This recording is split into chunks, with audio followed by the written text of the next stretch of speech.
औज़बिल्लाहि मिन शैतान रजीम बिस्मिल्लाहिर रहमान रहीम। दोस्तों आऊं आहियां अवां जो पंहिंजो बरकत मिराणी। अॼु असां इंतिहाई अहम मौज़ू ते ॻाल्हाइण वञूं पिया। अव्हांखे ख़बर हूंदो त शहीद नसरुल्ला गडाणी जे क़त्ल खां पोइ मीरपुर माथेलो में मुख़्तलिफ़ वक़्तनि ते मुख़्तलिफ़ सियासी समाजी धुरियुनि सहाफ़ियुनि तोड़े चए उन जे वारसनि तरफ़ां एहतजाज रिकॉर्ड कराया विया आहिनि।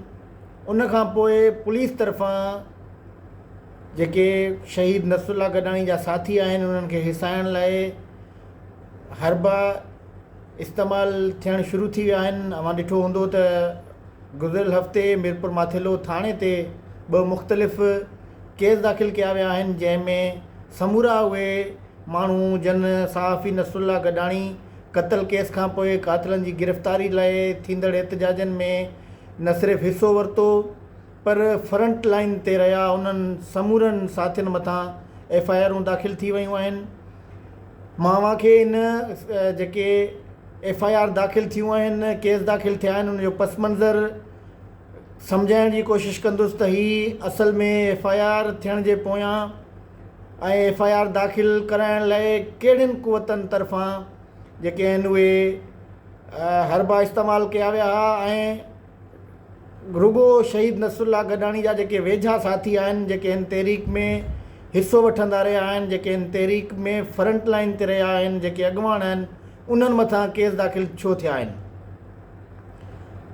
घोटकी पुलिस विंगार वहंदे केस दाख़िल कया आहिनि, इहा हिकिड़ी हक़ीक़त आहे। घोटकी पुलिस उन्हनि समूरनि माण्हुनि मथां केस दाख़िल कया आहिनि जिन में शहीद नसरुल्ला गडाणी जा जेके वेझा साथी आहिनि, जिन में कुझु क़ौम परस्त अॻुवान शामिल आहिनि, कुझु उन्हनि जा ज़ाती दोस्त शामिल आहिनि ऐं कुझु उन्हनि जा रिश्तेदार शामिल आहिनि। घोटकी पुलिस खे इन्हनि दोस्तनि तरफ़ां तमामु घणो टफ टाइम ॾिनो वियो हो। घोटकी पुलिस हिननि माण्हुनि मां तंग हुई त ही माण्हू उनखे जेको आहे उहो प्रेशराइज़ कनि था, उन्हनि खे तंग कनि था। हुननि इहे मनसूबा पे जोड़िया त कहिड़ी तरह इन्हनि जेके एहतजाज कंदड़ माण्हू आहिनि इन्हनि खे सोड़ो कजे। ही न सिर्फ़ु घोटकी ज़िले अंदरि जा जेके पुलिस एहलकार आहिनि SP लेवल ते उहे हिन समूरे सूरत हाल में ऑन बोर्ड रहिया आहिनि, पर ज़िले खां ॿाहिरि DIG ऐं IG लेवल ताईं जेकी असांजी इंफॉर्मेशन आहे त हुन लेवल जा जेके ऑफिसर आहिनि उन्हनि हिननि सभिनि हिन जेके 2 FIRूं थियूं आहिनि उन्हनि में उहे ऑन बोर्ड रहिया आहिनि। IG सिंध, DIG सखर, पीर मोहम्मद शाह ऐं SSP घोटकी हिननि तरफ़ां पाण में वेही करे अहिड़े क़िस्म जी सलाह कई वई त छो न इन्हनि समूरनि माण्हुनि खे जन पुलिस खे टफ टाइम ॾिनो आहे, जन पुलिस खे शहीद नसरुल्ला गडाणी जे कातिलनि जे गिरफ़्तारी जे लाइ मुसलसल एहतजाज जे अमल में रहिया आहिनि, उन्हनि खे कीअं ख़ामोश कजे। उन्हनि खां पोइ आला सतही ते हिकिड़ो फ़ैसिलो थियो त इन्हनि जेके नौजवान आहिनि, शहीद नसरुल्ला गडाणी जा जेके वेझा माइट आहिनि, शहीद नसरुल्ला गडाणी जे एहतजाजनि में जेके मुतहरिक किरदार रहिया आहिनि, उन्हनि समूरनि मथां FIR दाख़िल कराइण लाइ DIG सखर तरफ़ां इहे SP घोटकी खे हिदायतूं जारी कयूं वयूं। उहे कंहिं इंतज़ार में हुआ, कंहिं बहाने जे इंतज़ार में हुआ त कहिड़ो मौक़ो ठही अचे त जंहिंखां पोइ उन्हनि जे मथां FIRूं दाख़िल कजनि। मीरपुर माथेलो में सहराब खटियाण जेको मुबैना तौरु अगवा थी वियो, जंहिंखे पुलिस तरफ़ां वापसि कराइण खां पोइ इहो चयो वियो त हुन पाण खे अगवा कराइण जो ड्रामो कयो आहे। उन ॾींहं ते शहीद नसरुल्ला गडाणी जा जेके साथी आहिनि उन्हनि SP ऑफिस ॿाहिरियां जेका खटियाण बिरादरी जो थींदड़ एहतजाज हो उन में शामिल हुआ, उन ते जवाज़ बणाए मीरपुर माथेलो में दहशतगर्दी जो केस दाख़िल कयो वियो। मां तव्हांखे ॿुधायां त जेतोणीकि ही एहतजाज न बि थिए हा त बि शहीद नसरुल्ला गडाणी जा जेके वेझा साथी आहिनि, हिन तहरीक जा जेके अॻुवान आहिनि, हिन तहरीक में जेके पुलिस खे जिन्हनि तरफ़ां पुलिस खे टफ टाइम ऐं कातिलनि जी गिरफ़्तारी लाइ मजबूर करे रहिया, उन्हनि समूरनि मथां केस दाख़िल थियनि हा। ही हिकिड़ो बहानो हो। उन ॾींहुं तव्हांखे यादि हूंदो जॾहिं इहो सोराब खटियाण वारो वाक़ियो थियो, उन जे नौजवान पुट जी शहादत थी हुई। उन ॾींहुं एहतजाज खटियाण बिरादरी जे माण्हुनि तरफ़ां कयो वियो। न के शहीद नसरुल्ला कडाणी जा जेके साथी आहिनि, जंहिंमें अमार दायो आहे, जुनेद जलबाणी आहे, उनखां अलावा खोड़ सारा अहिड़ा नाला आहिनि जंहिंमें सिकंदर समेजो आहे, मजीद जलबाणी आहे, कमर गडाणी आहे, नौजवान हादी गडाणी आहे। हुननि जो बराह रास्त हिन एहतजाज सां को बि तालुक़ु न हो। हीअ एहतजाज निज जेके खटियाण बिरादरी जा माण्हू आहिनि उन्हनि तरफ़ां कयो वियो हो। अव्हांखे यादि हूंदो त उन्हनि तरफ़ां सोशल मीडिया ज़रिए इहो हिकिड़ो पैगाम ॾिनो वियो हो त न सिर्फ़ु खटियाण बिरादरी जा माण्हू पर ॿिया जेके मुतहरिक दोस्त आहिनि उहे असांजे हिन एहतजाज में शरीक थियनि। उन्हनि जी अहिड़ी एहतजाज काल खां पोइ इहे नौजवान उते एहतजाज करणु पहुता हुआ, जंहिं खां पोइ जवाज़ बणाए हिननि समूरनि माण्हुनि मथां FIR दाख़िल कई वई, दहशतगर्दी जी FIR दाख़िल कई वई। उन में सख़्तु कलम जेके आहिनि उहे समूरा उहे शामिलु कया विया जेका पुलिस शामिलु करे पई सघी। हुन में रोड बंदि करणु, गाॾियुनि ते पथराव करणु, गाॾियुनि में मौजूदु माण्हुनि मथां हमिलो करणु, पुलिस मथां फायरिंग करणु जहिड़ा कलम जेके आहिनि उहे हिन में हया विया हुआ। हुन में जेके 20 सुञातल ऐं 100 खां मथे अणसुञातल माण्हू शामिलु कया विया हुआ। जेकॾहिं इहा FIR रुगो इन बुनियाद ते कटी वई त उन ॾींहुं एहतजाज थियो ऐं रोड बंदि थियो त उन में इहे इलाही सारा अहिड़ा माण्हू मौजूदु हुआ जिन जे मथां FIR दाख़िल नाहे थी, ऐं इलाही सारा अहिड़ा माण्हू उन FIR में शामिलु आहिनि जेके उन एहतजाज में शरीक बि न हुआ। मां तव्हांखे जीअं पहिरीं ॿुधायो त हीअ प्री प्लान तहत इन्हनि दोस्तनि खे फसाइण जे लाइ DIG तरफ़ां, IG सिंध तरफ़ां ऐं SP घोटकी तरफ़ां मुख़्तलिफ़ थाणनि खे इहे हिदायतूं जारी कयूं वयूं त इन्हनि दोस्तनि जे मथां FIR दाख़िल कयूं वञनि। मोहरो जेको आहे उहो क़ाबिल भयो खे बणायो वियो हो। क़ाबिल भयो इन जी ज़िम्मेवारी खई हुई। क़ाबिल भयो उहो SP घोटकी खे ऐं DIG खे एतमाद में वरितो ऐं उनखे चयो त मां हिननि जे मथां FIR दाख़िल कंदुसि ऐं पोइ हुन इहो करे ॾेखारियो। न सिर्फ़ु हिकिड़ी FIR दाख़िल थी पर जेकी ॿी मीरपुर माथेलो थाणे ते FIR दाख़िल थी हुई उन जो बि को जवाज़ ठहे न पियो। उन ॾींहं ते जॾहिं ही FIR थियण खां पोइ क़ौम परस्त कारकुन तरफ़ां मीरपुर माथेलो थाणे ते एहतजाज रिकॉर्ड कयो वियो हो। हिकिड़ी वीडियो खे बुनियाद बणाए मीरपुर माथेलो थाणे ते ही FIR दाख़िल कई वई आहे। मां अव्हांखे ॿुधायां थो ऐं ही ॻाल्हि ज़िम्मेवार ज़रियनि ऐं मुंहिंजी पंहिंजी अखियुनि ॾिठी आहे त हुन ॾींहं ते मीरपुर माथेलो थाणे ते को बि हमिलो न थियो हो। ही जेके दोस्त आहिनि क़ौम परस्त जंहिंमें मजीद मीराणी ऐं ॿिया दोस्त असांजा शामिलु हुआ, उन्हनि तरफ़ां मीरपुर माथेलो थाणे जो जेको ॿाहिरियों गेट आहे रोड वारो उन खां ॿाहिरि बि नारेबाज़ी ज़रूरु कई वई SP घोटकी जे ख़िलाफ़ु, घोटकी पुलिस जे ख़िलाफ़ु ऐं क़ाबिल भयो जे ख़िलाफ़ु। पोइ जीअं मां तव्हांखे पहिरीं ॿुधायो त घोटकी पुलिस इहो तय करे छॾियो त इन्हनि दोस्तनि जे मथां, इन्हनि माण्हुनि जे मथां FIR दाख़िल कबियूं। सो हिन एहतजाज खे जवाज़ बणाए हिकिड़ी ॿी FIR मीरपुर माथेलो थाणे ते दाख़िल कई वई। थियो ईअं जो मीरपुर माथेलो थाणे जे हिकु अहम ज़िम्मेवार माण्हू तरफ़ां मुख़्तलिफ़ सहाफ़ियुनि खे फ़ोन कॉल करे अहिड़ा इतला ॾिना विया त मीरपुर माथेलो थाणे ते हमिलो थियो आहे।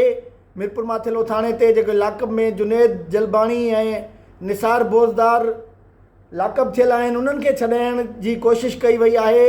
हालांकि इहा फेक न्यूज़ हुई, इहो प्रोपेगेंडा हुयो, इन ॻाल्हि में का बि हक़ीक़त न हुई। सिर्फ़ु ऐं सिर्फ़ु पुलिस तरफ़ां इहो तासुरु ॾिनो पियो वियो त मीरपुर माथेलो थाणे ते अहिड़े क़िस्म जो हमिलो थियो आहे। सहाफ़ियुनि खे फ़ोन कॉलूं वयूं जंहिंखां पोइ जेके कुझु सहाफ़ी दोस्त आहिनि उन्हनि तरफ़ां मीरपुर माथेलो थाणे ते हमले जे इतला वारियूं सोशल मीडिया ते पोस्ट शेयर कयूं वयूं ऐं खोड़ अहिड़ा दोस्त आहिनि जिन तरफ़ां मूं सां ॻाल्हि ॿोल में इहे इन ॻाल्हि जो एतिराफ़ु कयो वियो त उन्हनि खे ॿिए थाणे तां अहिड़े क़िस्म जी फ़ोन कॉल आई आहे त थाणे ते हमिलो थियो आहे। हीउ सिर्फ़ु हिकिड़ो माहौल ठाहिण जे लाइ मीरपुर माथेलो पुलिस तरफ़ां अहिड़े क़िस्म जो हिकिड़ो शो या अहिड़े क़िस्म जी हिकिड़ी अफ़वाह फैलाई वई त जीअं हिन खे जवाज़ बणाए मीरपुर माथेलो थाणे ते FIR दाख़िल कई वञे। जेकी ॿी FIR मीरपुर माथेलो थाणे ते दाख़िल थी उन ॾींहुं मुंहिंजी इतलात इहे आहिनि त उन ॾींहुं मीरपुर माथेलो जो DSP ऐं घोटकी जे DSP खे SP समीर नूर चन्ना तरफ़ां इहो टास्क ॾिनो वियो हो त हू मीरपुर माथेलो थाणे ते वञी वेहनि ऐं उन्हनि खे फोटोग्राफ ॾिना विया, उन्हनि खे तस्वीरूं ॾिनियूं वियूं त हिननि माण्हुनि जे मथां FIRूं दाख़िल करणियूं आहिनि। ऐं हू जेके फुटेजिस आहिनि उहे सोशल मीडिया ते वायरल थियल आहिनि। उन्हनि मां इलाही सारा अहिड़ा माण्हू जेके हिन एहतजाज में शामिल न हुआ, पर तंहिं बावजूदि रुॻो इन जे करे उन्हनि जे मथां FIRूं दाख़िल कयूं वयूं त हू हिन तहरीक खां हटी वञनि, उन्हनि ते प्रेशर अचे, हू हिन खे जेको तहरीक आहे हिन खे कंहिं तरीक़े सां माठो करण जी कोशिशि पिया कनि। हिन शहीद नसरुल्ला गडाणी जो जेको क़त्ल केस आहे उन में पुलिस तमामु घणी फांसी वई आहे, न उन खां कातिल गिरफ़्तार थियनि था, न हू हिन हवाले सां को जेकी सिविल सोसाइटी आहे उनखे मुतमिन करे सघे थी, न उन जा जेके शहीद नसरुल्ला गडाणी जा वारिस आहिनि उन्हनि खे मुतमिन करे सघे थी। उन जे करे हुननि इहे चाहियो पिए त हिन तरह जा केस दाख़िल करे हू जेके हिन तहरीक में मुतहरिक एक्टिव दोस्त आहिनि उन्हनि खे कंहिं तरीक़े सां ख़ामोश कजे। ही समूरी प्लानिंग जेकी आहे उहा मां तव्हांखे जीअं ॿुधायो त न रुॻो SP उन में शामिल आहे, पर DIG सखर पीर मोहम्मद शाह शामिल आहे ऐं IG सिंध खे बि ऑन बोर्ड वरितो वियो आहे। मां जीअं तव्हांखे ॿुधायो त हिन में SP घोटकी तरफ़ां मुख़्तलिफ़ वक़्तनि ते जेके थींदड़ एहतजाज आहिनि उन्हनि में हुननि जूं जेके पंहिंजूं एजेंसियूं आहिनि जंहिंमें DIB आहे उन तरफ़ां उन्हनि नौजवाननि जूं जेके तस्वीरूं कढियूं वयूं उहे उन्हनि जे फाइल में रिकॉर्ड में मौजूदु हूं, उहो मिरपुर माथेलो थाणे ते पहुचायूं वयूं।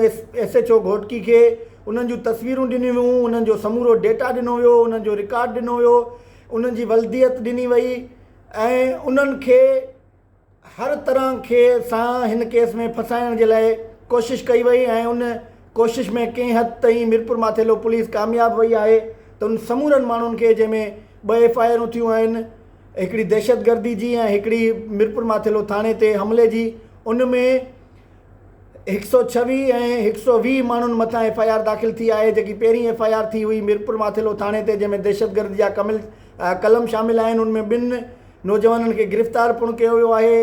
उनमें जुनैद जलबाणी ऐं निसार बोज़दार शामिल आहिनि। उन्हनि मथां थाणे ते जेको इतलात हुआ त जुनैद जलबाणी मथां SHO तरफ़ां मुबैना तौरु तशद्दुद कयो वियो हो। उन समेत 20 नौजवाननि जूं तस्वीरूं मिरपुर माथेलो थाणे ते डेटा समेत SSP घोटकी ॾिनियूं त हिननि समूरनि माण्हुनि मथां FIR दाख़िल थींदी।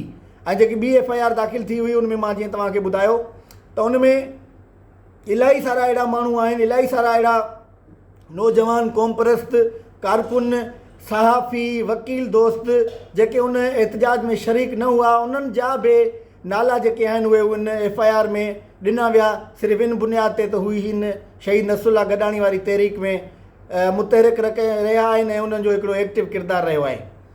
उनखां अलावा ॿी जेकी हिकिड़ी अहम ॻाल्हि आहे उहा इहा आहे त जॾहिं मिरपुर माथेलो पुलिस इहे FIRूं दाख़िल कयूं उनखां पोइ जेको SHO मिरपुर माथेलो आहे क़ाबिल भयो, उन मूंखे 2 सहाफ़ी दोस्तनि जे साम्हूं इहा आच कई हुई। उन में ही पब्लिक प्लेस जी ॻाल्हि कयां पियो, मिरपुर माथेलो जे मक़ामी अदालत में क़ाबिल भयो मूंखे इहा आच कई हुई जॾहिं मां उनखे चयो त तव्हां इहो ज़ुल्म कयो आहे, तव्हां इहा नाजाइज़ी कई आहे, एॾी सख़्तु FIR करे नौजवाननि खे तव्हां ग़लति तरीक़े सां फसायो आहे। उन चयो त मां इहा FIR ख़तमु करण लाइ तयारु आहियां, तव्हां रुॻो मूंखे हिन नौजवाननि खां माफ़ीनामा वठाए ॾियो त हू ॿिए दफ़े कंहिं बि एहतजाज में शरीक न थींदा। हीअ मां ॻाल्हि सिर्फ़ु मुंहिंजी ऐं क़ाबिल भयो जे रूबरू न थी, उन में ॿिया दोस्त लतीफ़ लगारी ऐं लतीफ़ वसीर पिणु शामिलु हुआ। ऐं मां पोइ हिकिड़ो सहाफ़ी दोस्त आहे उनखे चयो हो त तव्हां हू पुलिस सां जेको आहे उहो ॻाल्हि ॿोल करे ऐं पुलिस खे इहो कन्वे करे ऐं उन्हनि तां इहो मैसेज पहुचाए त हिन नौजवाननि मथां जेकी कयल FIR आहिनि उहे फौरी तौर ते ख़तमु कनि। त हुननि तरफ़ां असांखे अहिड़े क़िस्म जो मैसेज आयो, अहिड़े क़िस्म जो नियापो आयो त हिन समूरा नौजवान जेके मुख़्तलिफ़ वक़्तनि ते एहतजाज कंदा रहिया आहिनि उन्हनि पुलिस खे तमामु घणो तंग कयो आहे। इन जे करे SP DIG ऐं IG हुननि नौजवाननि मां तंग आहिनि। सो हू उन्हनि खां वीडियो रिकॉर्ड बयानु कराइनि जंहिंमें हू माफ़ी सिधी माफ़ी हुजे त हू उन पंहिंजे अमल ते पछताए रहिया आहिनि ऐं आईंदा कंहिं बि एहतजाज में शरीक न थींदा। ऐं लिखत में बि हुननि असांखां माफ़ीनामो घुरियो हो, न सिर्फ़ु असांखां पर हिकिड़ो ॿियो असांजो मुतहरिक दोस्त आहे, समाजी अॻवान आहे, उन्हनि खां पिणु DIG लेवल जे हिकिड़े ऑफिसर तरफ़ां इहा साॻी ॻाल्हि कई वई त हिननि जेके एहतजाज कंदड़ माण्हू आहिनि हिननि पुलिस खे तमामु घणो रत तंग कयो आहे। सो हू माफ़ीनामा लिखी ॾियनि ऐं उन्हनि जा जेके वालिदैन आहिनि, उन्हनि जेके सरपरस्त आहिनि, उहे इहा कमिटमेंट कनि त हू आईंदा कंहिं बि एहतजाज में शरीक न थींदा। सो ही समूरा दोस्त जिन मां जन मथां FIR दाख़िल थी आहे, उहे हिन ॻाल्हि ते बज़िद हुआ त हू कंहिं बि तरह सां इहा शइ लिखत में न ॾींदा, माफ़ीनामो लिखी न ॾींदा त हू हिन तहरीक खां लातालुकी कंदा या वरी हिन तहरीक जो हिसो न थींदा।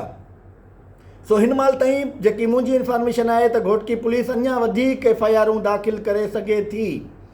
हिन महिल ताईं हू जेके पंहिंजे मक़सद में कामयाबु न थिया आहिनि, हुनजो मक़सदु इहो हो त कंहिं तरीक़े सां हिननि नौजवाननि खे, हिननि क़ौम परस्त कारकुननि खे, शहीद नसरुल्लाह गडाणी जे वारसनि खे प्रेशराइज़ कजे, उन्हनि खे दबाव में आणिजे, उन्हनि जे मथां केस दाख़िल करे उन्हनि खां पंहिंजे मतिलब जा फ़ैसिला कराइजनि। पर हिन 2 FIR थियण जे बावजूदि को हिकिड़ो बि नौजवान, को हिकिड़ो बि जेको सियासी कारकुन आहे, क़ौम परस्त कारकुन आहे, अॻुवान आहे, उन्हनि हार नाहे मञी ऐं उन्हनि तरफ़ां इहो ऐलान कयो वियो आहे त हू क़ानूनी तौर ते हिननि समूरनि FIR खे मुंहुं ॾींदा ऐं हू किथे बि हिन तहरीक खां धार न थींदा।